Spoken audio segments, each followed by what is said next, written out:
கிரிவலம் செல்வது எப்படி? கிரிவலத்தை தொடங்குவதற்கு முன்பு திருவண்ணாமலை கோயிலுக்கு அருகே இருக்கும் பூதநாராயணரை தரிசித்து அனுமதி பெற வேண்டும். பூதநாராயணர் தான் திருவண்ணாமலையின் காவல் தெய்வம். அவரை வணங்கிவிட்டு புறப்பட்டால் எந்தவித இடையூறும் இல்லாமல் கிரிவலத்தை முடிக்க முடியும் என்பது நம்பிக்கை. பின்னர் வழியில் உள்ள இரட்டை பிள்ளையாரை வணங்க வேண்டும். அதன் பிறகு ஆலயம் சென்று அண்ணாமலையாரையும் உண்ணாமுலை அம்பிகையையும் தரிசிக்க வேண்டும். அதன் பிறகு கோயில் ராஜகோபுரத்தை வணங்கிவிட்டு மலையை வலம் வரத் தொடங்க வேண்டும். கிரிவலத்தை இப்படித்தான் தொடங்க வேண்டும் என்பது நியதி.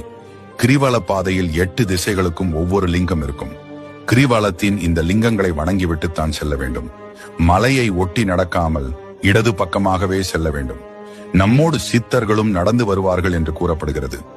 அவர்கள்தான் நாம் மனதில் நினைப்பதை இறைவனிடம் கொண்டு சேர்ப்பார்கள் என்பது ஐதீகம். கை கால்களை வீசிக்கொண்டோ பேசிக்கொண்டோ செல்லக்கூடாது. அமைதியாக மனதில் இறைவனை நினைத்து அண்ணாமலைக்கு அரோகரா என்று கூறிக்கொண்டே செல்ல வேண்டும். காலணிகள் அணியக்கூடாது. சந்தர்ப்பம் கிடைக்கும் போதெல்லாம் மலையை பார்த்து கை கூப்பி வணங்க வேண்டும். எல்லா தினங்களிலும் கிரிவலம் செய்யலாம்.